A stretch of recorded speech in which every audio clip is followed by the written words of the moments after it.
चाची चाक त आई? हाँ पुट। चाची जेकर तू असांजे घर हली थी त पोइ मां तुंहिंजे लाइ बोतल या चांहि या बिस्किट वठी अचां? तू इहा तकलीफ़ न कर ऐं न ई वरी मुंहिंजे लाइ परेशान थी। चाची इहा मुंहिंजे लाइ तकलीफ़ न हूंदी। भाॼी तुंहिंजो जहिड़ो पंहिंजी जाइ ते, पर तुंहिंजी ख़िदमत करण इहो मुंहिंजो फ़र्ज़ु आहे। तूं पंहिंजूं ख़िदमतूं पाण वटि रख। मलूका सिधी सादी आहे, न का ॻाल्हि लिकाईंदी आहे न का रखंदी आहे। तोखे मां सिधो थी ॿुधायां त मां वञा पई माई दादलीअ वटि। उन खां उनजी धीअ जो रिश्तो सिकुअ लाइ वठंदसि ऐं पंहिंजी धीअ जो संग उते ॾींदसि। इहा ॻाल्हि वञी पंहिंजी भाॼईअ खे ॿुधाए त असां मासिरो लाहे छॾी। चाची मां तोखे हिन मक़सद में कॾहिं बि कामयाबु थियणु कोन ॾींदुसि, कॾहिं बि न। सोट माई जो ज़ोर आहे त चाकर खान खे मारियूं, ऐं मां माई खे चवां थो त चाकर खान खे घर में तूं ज़हर ॾेई मारीस, नांग बि मरे लठ बि बचे। सोट जेकर चाकर खान खे मारणो बि आहे न त ॻोठ जे ॿाहिरियां मारींदासीं। जेकर हिन ॻोठ में चाकर खान जे मथां हमिलो थियो न त सभु असांजे मथां शक कंदा, ऐं ॻोठ जे ॿाहिरियां जेकर चाकर खान खे मारे बि विधोसीं न त सभु सांवल खान ते भाड़ींदा। इहा त ज़ाहिर ॻाल्हि आहे, चाकर खान ते जेॾीमहिल बि हमलो कंदासीं न ॿाहिरि कंदासीं।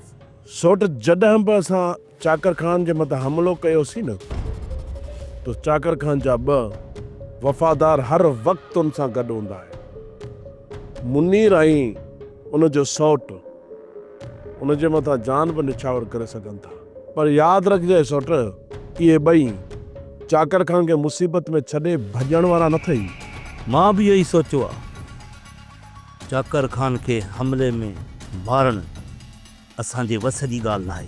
सोट जेकर चाकर खान इन हमले मां बची निकितो त तूं छा थो सम्झी? उनजो शक कंहिंजे मथां थींदो, असांजे मथां या सांवल जे मथां?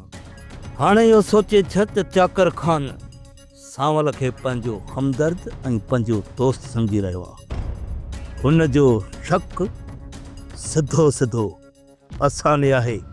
त पोइ सोट तूं हीअं कर, हसीना बेगम जे मथां इहो ज़ोर रख त चाकर खान खे घर में ज़हर ॾेई पूरो करे छॾेसि। ईअं बि थी थड़के ॼण को सी बुखार थियो अथसि, सो किथे ॾींदी चाकर खान खे ज़हर? सोट तूं जीअं बि चवंदे न, हर हाल में मां तोसां गॾु आहियां, पर चाकर खान खे हथियारनि जे ज़ोर ते हमिलो करणु नामुमकिन आहे। हिन वक़्तु चाकर खान तमामु घणो होशियारु थी चुको अथई। आख़िरी ज़रियो इहो ई आहे त चाकर खान खे घर में ई मरणु घुरिजे।